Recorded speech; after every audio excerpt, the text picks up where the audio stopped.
Hindi dictation 100 word प्रति minute की speed से शुरू होगी 3 सेकंड बाद।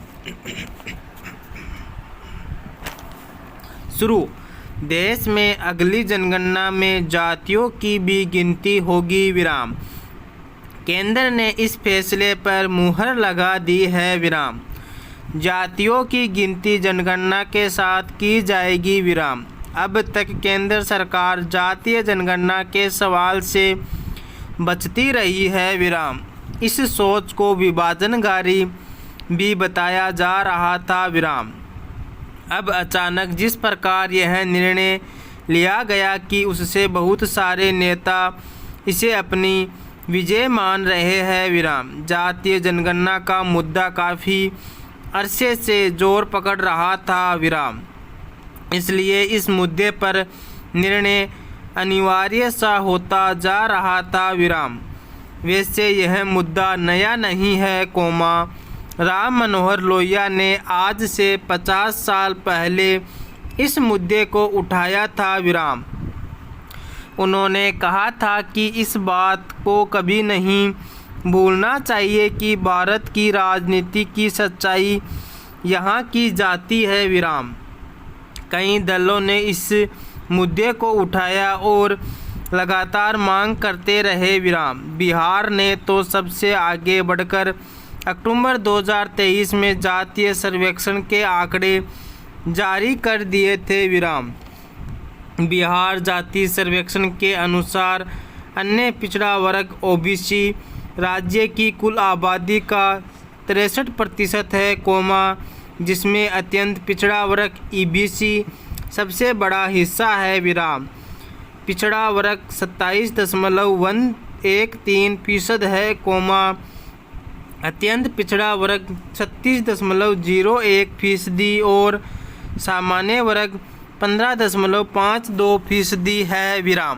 भारत में 1931 में जातीय जनगणना हुई थी उसके बाद देश में होने वाली जनगणनाओं में जातियों की गिनती नहीं की गई विराम।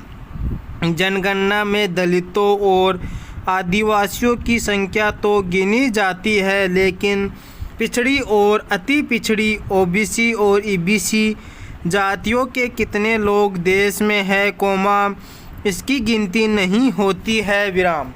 केंद्र सरकार के फैसले के बाद अब फिर से जाति जनगणना होगी पेरा। वर्ष 2010 में मनमोहन सिंह ने एक अर्थशास्त्री के नाते प्रधानमंत्री के रूप में अपने एक वक्तव्य में इसकी वकालत की थी और मंत्रियों के समूह के सम्मुख इस प्रस्ताव को रखा था, परंतु वह राजनीतिक झंझावात के हवाले हो गया और वह जाति जनगणना का विचार आगे नहीं बढ़ पाया विराम।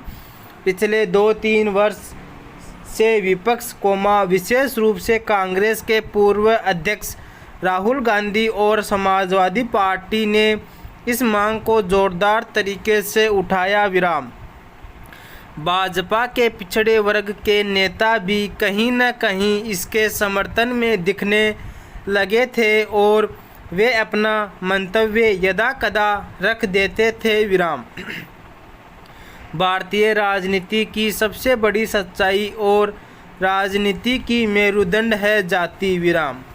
यह एक ज़मीनी हकीकत है और अंततः संपूर्ण देश की राजनीति के मूल में यही जाति ही होती है विराम।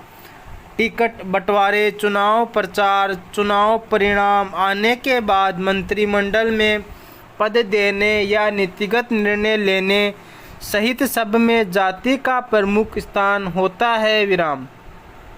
वैसे तो आज़ादी के बाद से ही भारत की राजनीति में जाति का प्रभाव रहा है लेकिन वीपी सिंह सरकार के समय इसने अपना खास प्रभाव दिखाया विराम। मंडल आयोग की रिपोर्ट के कारण जातीय राजनीति ने नया स्वरूप सामने आया विराम। मंडल आयोग की सिफारिश के आधार पर 27% आरक्षण अन्य पिछड़ा वर्ग को मिला विराम। इसका विरोध भी हुआ, लेकिन आरक्षण का यह सवाल प्रावधान बना रहा विराम। पिछड़े वर्ग को आरक्षण का लाभ देने के लिए भी जातीय आबादी को ही आधार बनाया गया था विराम।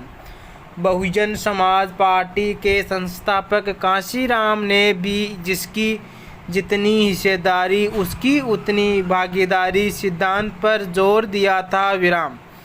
दुर्भाग्यवश जिन नेताओं ने इस मुद्दे को उठाया वे सब जाति केंद्रित राजनीति तक ही सीमित रहे, जिससे दूसरी जातियों को उनका हक नहीं मिल सका विराम।